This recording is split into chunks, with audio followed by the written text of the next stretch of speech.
another world in a spaceship, I'd say to him, what do you think I ought to know? Right. Not, would you like to meet our president? He says, no, I've been watching your television for years. Anything or person that can travel 100 million light years through space doesn't want to meet your president. You know, they've evolved an intelligence way beyond ours. 100 million light years through space, he's not the guy that says, gee, you guys have a camera, how nice. They don't give a shit about that. Any more than the people of the future will understand us. They won't even try to, because we're so primitive. We're cannibals and Cadillacs. You know what I'm talking about? Animals with toys. Of course, a person is a successful money maker. We admire him. But we admire all the wrong people. Yeah. We admire movie actors. We admire wealthy people that have achieved a great deal of wealth. And they're all the wrong people. That's what I'm trying to tell you. They're the wrong people. And sometimes you say, well, if you took away money, what would people do? No girl would marry a guy because he's rich.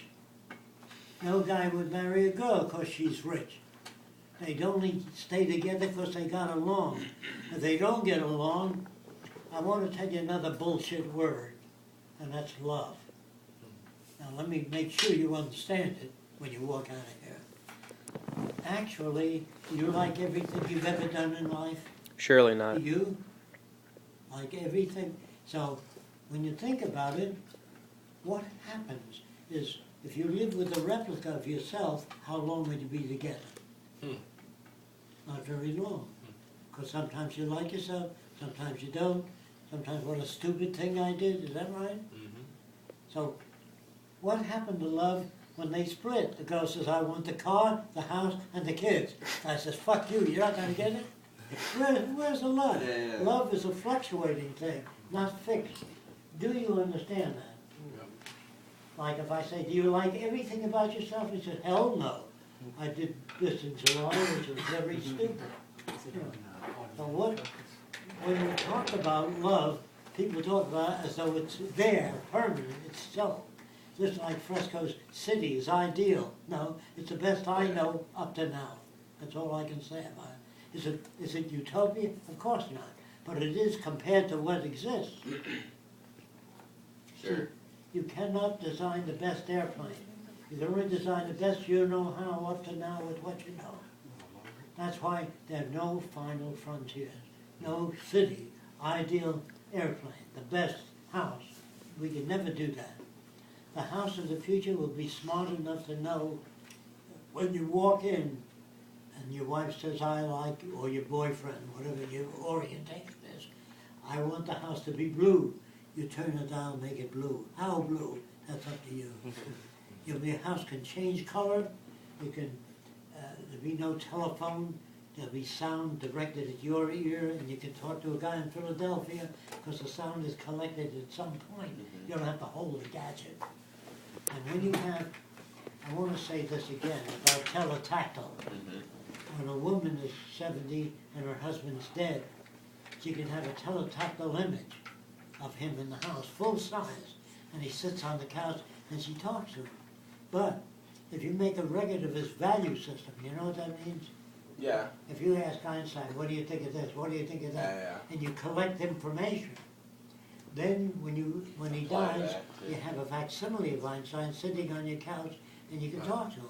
And you say, today we have new systems that can measure the size of a gnat's asshole.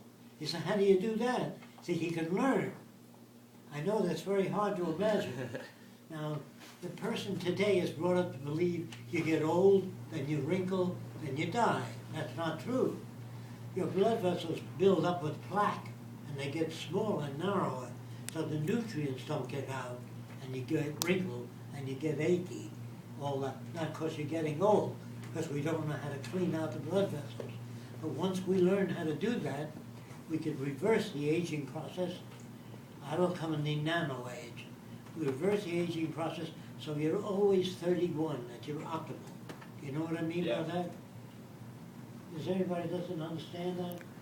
you don't get old in age. We've never found how to control the genes that cause aging.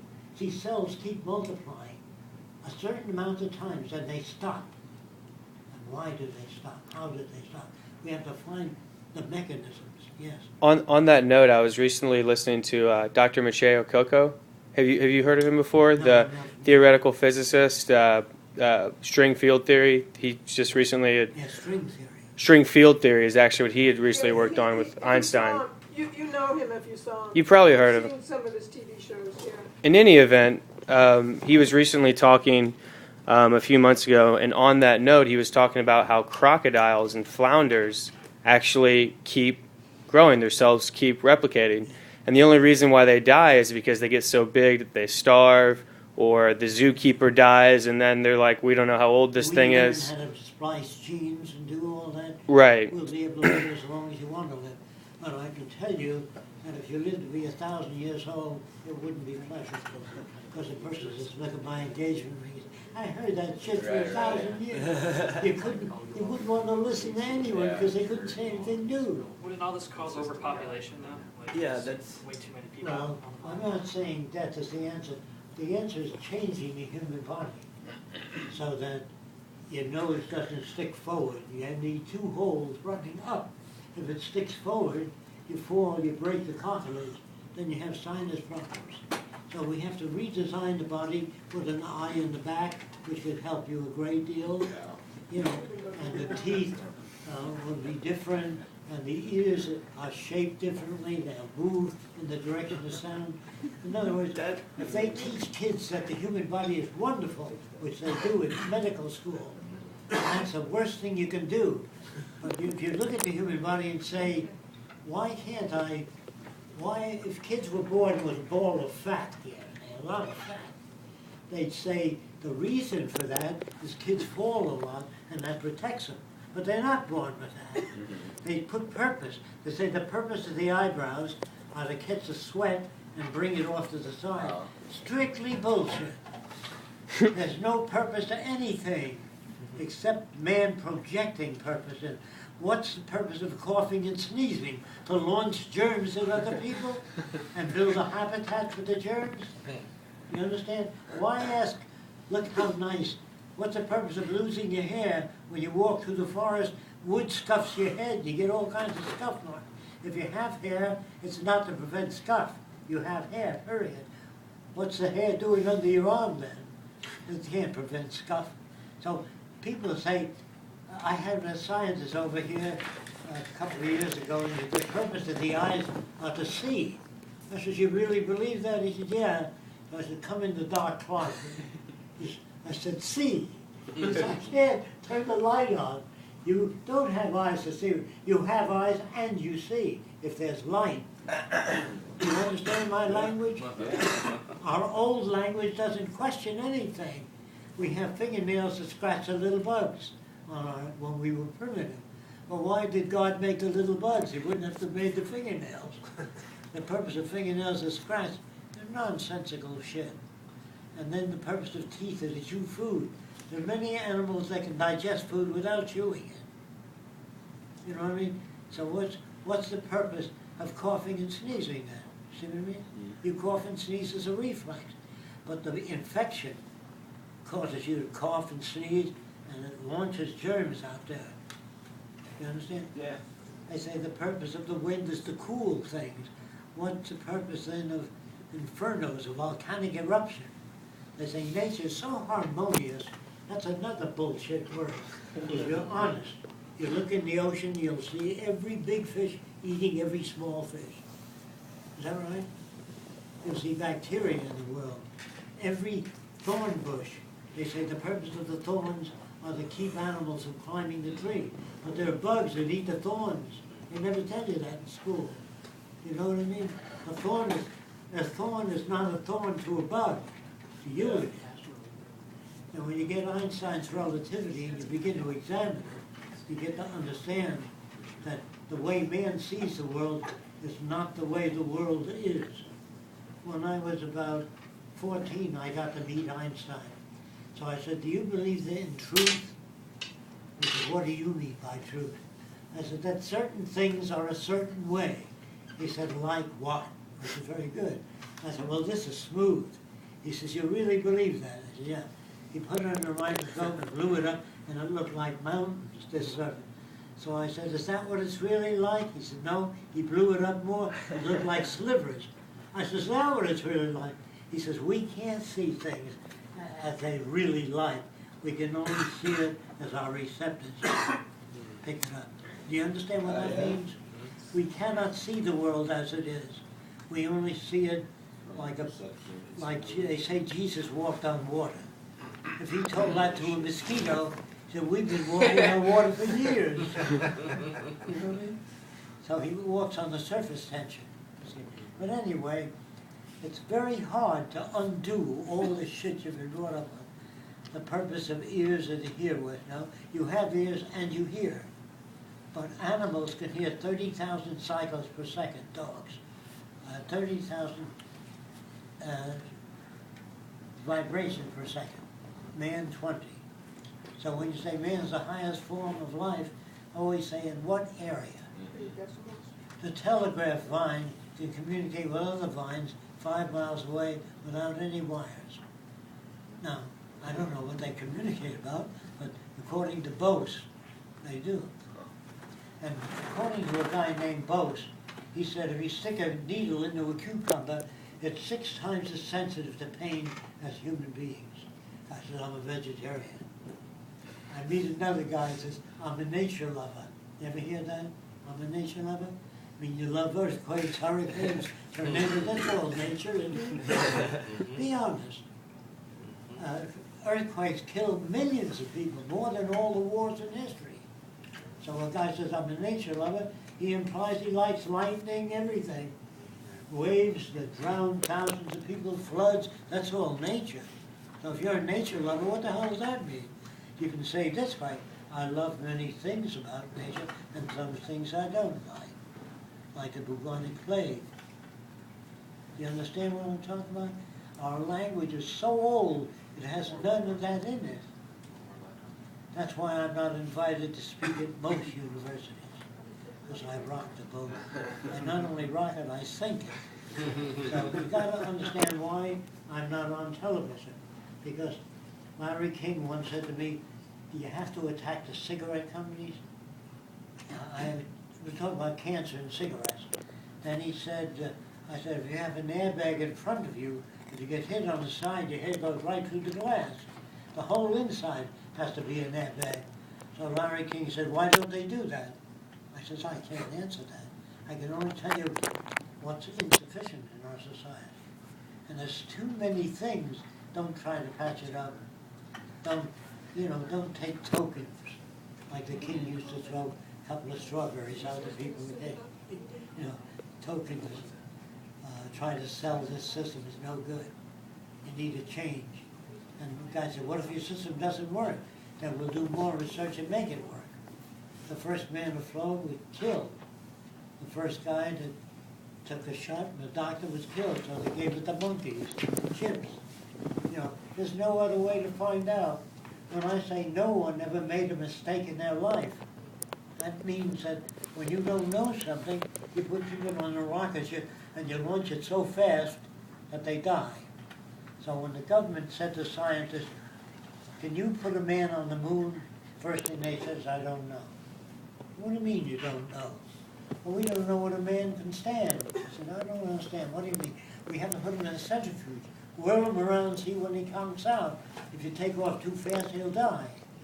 Then if you give him a glass of water in a spaceship and he does this, the water will go all over the place, from little bubbles. We don't know. So they put the water in a tube and squeeze it. Do you know what I mean? That's what I don't know means. But if you say, can you put a man on Mars?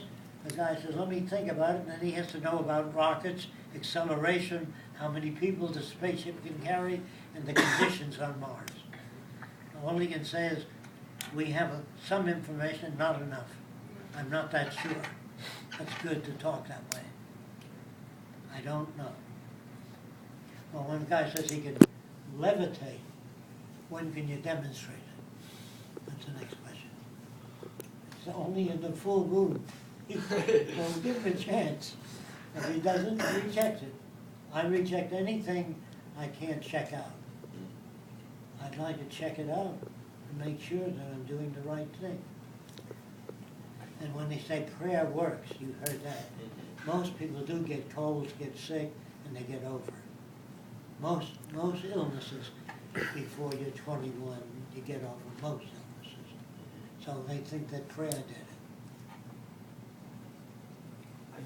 Oh, let me tell you one more thing. During the war, a mother would get up at night and said, my John's son is dead. I know it. And next day, the War Department would come and say, your son was killed in action. So I want to tell you about those things. I'm sure you heard that. Here's how it works. I wrote to the Pentagon and said, does that happen often? They said, we get 15,000 letters a day that something happened to my Johnny and nothing happened. Yeah. So you have to know what the input is before you can say yes. So you don't know that, but if a mother gets up at night and says something happened to my Johnny, how many dreams do you have that don't come true? She doesn't say, oh, I had a bad dream last night, I dreamt my son was killed, and he wasn't. She don't tell other people, Right. but if she does dream that he It's was all killed, over the place. the one woman says, yes. See, you know what I mean? If you dream that you bought your kid a bicycle and he was killed by the bicycle, but if he's not killed, the dream doesn't bother you, you don't tell it to other people. So we all dream all kinds of crazy dreams. How many of them make sense? Check it out. Any other questions? I just like to know what do you think about the information theory, how far it could go, and like what kind of implications for society would have if we reach a point where like human beings are obsolete and then artificial intelligence is like a form of more developed system. Well, if humans do not modify themselves to fit in the new times, they will be surpassed. You know what I mean? If a country doesn't have a vision of what the future could be, other countries will pass them by. You understand? China might pass America, and then Sweden is moving to the right again, by the way. And so it starts out liberal, but liberal is not the answer. You have to have answers for how to do these things. That's the problem. And man, if he's satisfied with his shape and form, you know, he's going to stagnate. If he looks ahead and say, everything that I believe in, I wonder how much of it is real. I said, well, I like to believe it's all real. You're going to stagnate. That's what happens with you when you talk to people. They fall into a system that's one way. And a person says, we need more love in the world, more harmony. Say, what do you mean by love? Sharing your resources with everyone on earth? That's love. To me, not living for yourself. It's not love. Do you understand what I'm saying? Okay. Now, treating any one race with priority is not love. Love is manifest by what you do. And the very few people are known. The guy that increased the agricultural yield, they don't even know his name. There's no statues of him in the park. There's statues of soldiers with guns on horses and airplanes in front of high schools, military planes. All of that would be considered socially offensive in the future. Have any weapons on display. Do you understand? So I'm giving you a tougher job than you expected. It's going to be harder to reach people because you're going to tell them the world they were raised in. Go back to ancient Rome and say, show a whole Roman family on film. Oh boy, that was quite a show, you know? You have to show how normal people would be 100 years ago, 300 years ago. You have to show them the Salem witch hunts. They took some sweet old lady and burned her alive. You know, you have to show them the horror of how we killed Indians, that we won't even make the history books of the future. No one will publish our stuff. It's all crap. We live in a crappy world. Any other questions? I just had a comment kind of on what you were talking about. The movie premiere that I'm seeing next week, Ray Kurzweil thing, it's about transcendent man.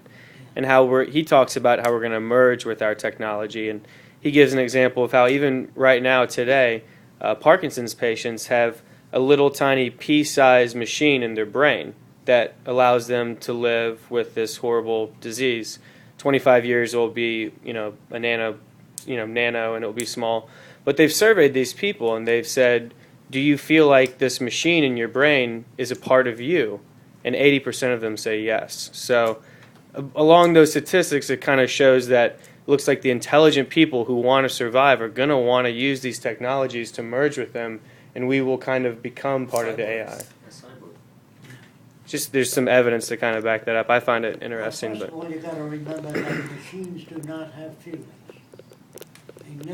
They can look like they have feelings, they can talk like they have feelings. They gave us, I'm happy to see you. You had such a wonderful vacation. But that's good animation. Just circuits. But inside, there's no feelings. And that's a difference between most living systems and non-living. So the sun doesn't care whether it cracks in half and explodes. We do. You know what I mean? Animals run away if all kinds of meteors were coming toward the earth. They'd run away. But they don't say, God damn it, I wish that wouldn't happen. Or if they see a plane fly, they don't say, how interesting. They don't have those kind of connections. They have very simple connections. Hunger, reproduction, very simple. And so there are people, too, that have been robbed by our schools of teaching things the way they teach. I went to a medical school where a doctor was telling the students why we can't graft an arm on a person. So when he got through talking, I said, if I put a glass tube in the vein and the artery and kept blood going and oxygen, I can keep the arm alive. Then we can graft it, keep it alive. When it takes, disconnect. He said, do you work in our research center? I said, no. He says, you should. I said, never tell students we'll never be able to graft an arm. Here's what you say. I can't conceive of how we can graft an arm. Do you understand that language? When you start saying man will never be able to travel at 200 miles an hour, the forces would kill him. Just say, I don't know what speed man can take. He can't take rapid acceleration, but he could take slow acceleration. See, learning those words I don't know is a real great beginning. So when you go to a Zeitgeist meeting and everybody comes off with the shit that they got in this system, they think they're talking about science. Let me tell you one more thing. There's no such thing as a scientist. There are people that are scientific in chemistry, physics, structures, but not generalists. You know what I mean? That's proof of that. In Germany, the scientists fell in line with Hitler, many of them. And in Spain, they fell in line with the Spanish government. In America, they fell in line with America. For me, as a scientist, you say, what makes war? Why do nations kill each other? He doesn't just stay in his field. You know what I mean? He moves out. Why do people hate each other? What makes racism and prejudice and bigotry? A scientist would not stop in optics only. If he was a real scientist, there are very few scientists. I mean, I'm sorry to say that. I wish there were more. They'd come to the conclusion we must share the Earth's resources, I think. I can't conceive. I learned that in an aircraft factory. I disagreed with the Bernoulli principle, a portion of it. And the guy says, I don't really want to talk to you if you don't agree. He didn't ask me, what do you disagree with? That was the first scientist I met that helped me understand that no one is scientific. They're scientific in certain areas. Can you remember that? Oh, yeah. Psychology is an art, not a science. Any psychologist or psychiatrist that would try to adjust you to this system has to be stupid. Do you understand that? They would say, the guy that's brought up by a Seminole Indian, he's a Seminole Indian. But psychiatrists don't exist, really, not yet. When they know that environment shapes behavior, they can design an environment to generate and bring out the best qualities in the human potential. And the best qualities is, I don't know of any positive future. I'll work as best I can and try to understand, like, I try to understand why certain cannibals ate their grandmother after they died. So I asked them. They said, we don't like worms eating my father or my mother, so I'll eat my kid after he dies. Because I don't like the worms eating him. Now, I said, what if you develop a taste for it, if you didn't enjoy it? They said, we thought of that. We put the body out in the sun for 4 days so it doesn't smell too good or taste too good. And we eat it because we don't want to, then I understand it. You understand? I don't say it's right or wrong. I'm trying to understand different people. But if you say they're cannibal, they eat people, and they oh, horrible. You're just not trying to understand anything. I don't say it's right or wrong. I just say in that culture they do that. You're not supposed to hate anybody if you understand what I'm talking about. You're supposed to understand. But due to the fact that we lived a long time, we have neural lag. You know what that is? Neural lag? It means if you drive a car with a gear shift and suddenly you come into money, you buy a car with it, you keep reaching for the gear shift. That's a neural lag. So when you go back into the world, there's a lot of shit piled up on you. And you can't just drop it. That's called neural lag. Okay? You have a question back there? No, and to give you a break, cut. Is there any other questions?